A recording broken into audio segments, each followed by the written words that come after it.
বিসমিল্লাহির রহমানির রহিম। কেমন আছেন ভাই? বেলা দিন পরে উসিনু ফের তোমার থে আমার দুলু ভাই একটা নতুন একটা পথ দেখাচ্ছে। আমাদের তিস্তা নদী বাঁচাবার জন্য তিনি আজকে 5টা জেলাকে একত্রিত করে এই তিস্তা নদীর অববাহিকায় আমরা যারা বাস করি তাদেরকে তিনি আজকে জাগিয়ে তুলেছেন। স্লোগান দিয়েছেন কিসের? জাগো বাহে কুন্ঠে সবাই, দুলু ভাই ডাক দিছে আইসো আমরা তিস্তা বাঁচাই। ঠিক না? এই যে আন্দোলন শুরু হলো, এই আন্দোলন আমরা শেষ পর্যন্ত নিয়ে যাব। মৌলানা আব্দুল হামিদ খান ভাসানী মুসলিম জননেতা তিনি একদিন ফারাক্কা মার্চ করেছিলেন গঙ্গার পানির ন্যায্য হিস্যার জন্য। আর আজকে আমাদের দুলু ভাই সেই একইভাবে দাঁড়িয়ে গোটা তিস্তার 11টা পয়েন্টে হাজার হাজার মানুষকে জড়ো করে তিনি আজকে এই ডাক দিয়েছেন, জাগো বাহে তিস্তা বাঁচাই।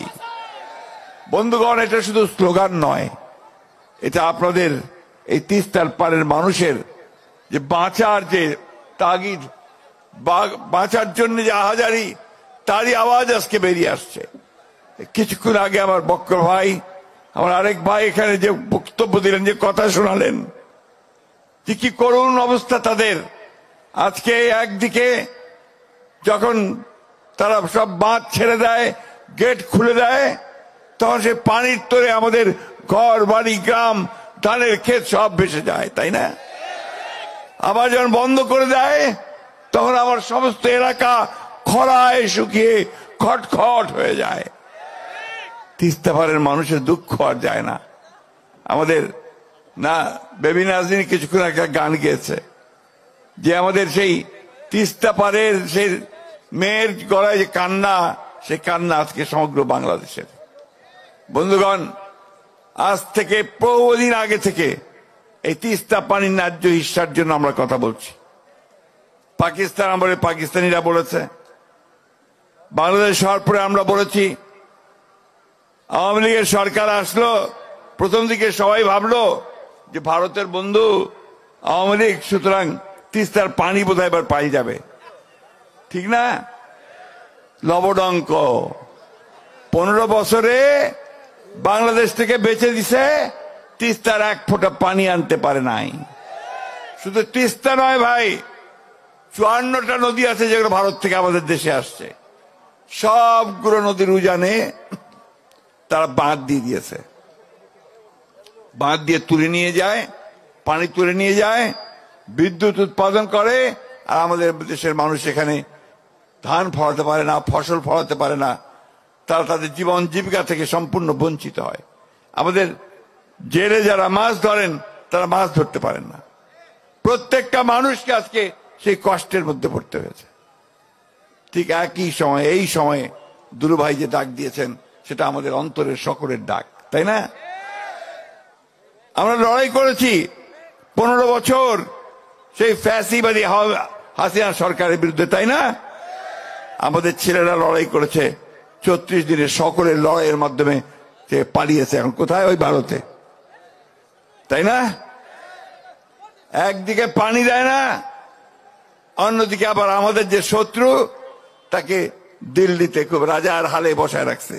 আর ওইখান থেকে আবার সে বিভিন্ন রকম হুকুম জারি করে আওয়ামী লীগারদেরকে। ঠিক না? আওয়ামী লীগ আছে নাকি? আরো পালাইছেন, আমার সাথে সাথে সব পালাইছে।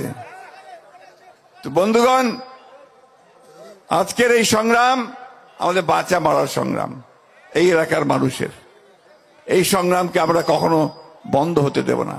আজকে আমরা এই সরকারকে পরিষ্কার করে বলতে চাই, অন্তর্বর্তীকালীন সরকার, কথায় তো বলেন যে আপনারা নিরপেক্ষ, তো নিরপেক্ষ কিন্তু এই জায়গায় থাকলে চলবে না। এই জায়গায় আপনাকে মুখ খুলতে হবে, ভারতকে বলতে হবে যে আমার পানি ন্যায্য হিস্সা আমি চাই। আর আপনি যেহেতু অন্তর্বর্তীকালীন সরকার, খুব তাড়াতাড়ি নির্বাচনটা দিয়ে জনগণের সরকারের হাতে ক্ষমতা দেন। ভারতকে পরিষ্কার করে বলতে চাই, আগেও বলেছি এখনো বলছি, বাংলাদেশের মানুষের সঙ্গে যে বন্ধুত্ব করতে চান তাহলে আগে তিস্তার পানি দেন, সীমান্তে গুলি করে হত্যা বন্ধ করেন, আর আমাদের সঙ্গে বড় দাদা মতন যে আচরণ সেটা বন্ধ করেন।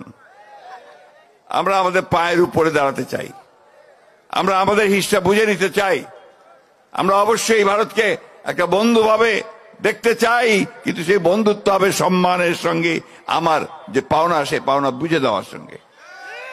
তাই বন্ধুগণ, বক্তব্য দীর্ঘ করব না।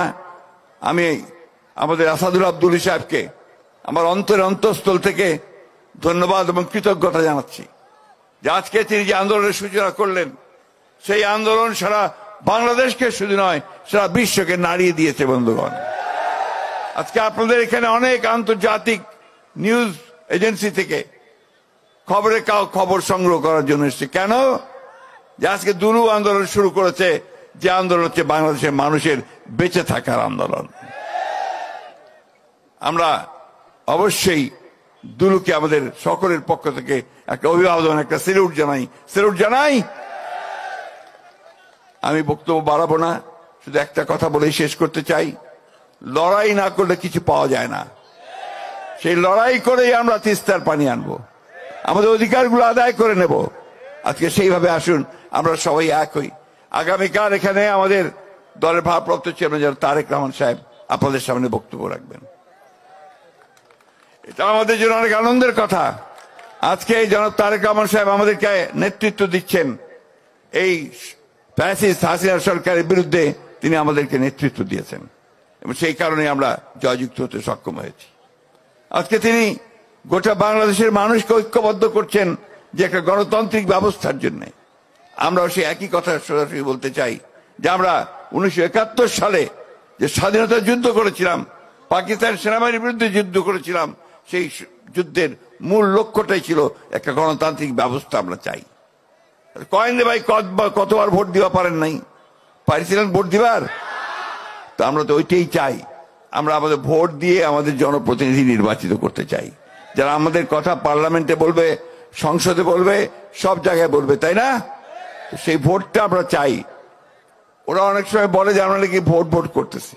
ভোট করার কারণ একটাই, যে ভোট না হলে আমার নেতা নির্বাচিত হবে কোত্থেকে, আমার কথাটা বলবে কে?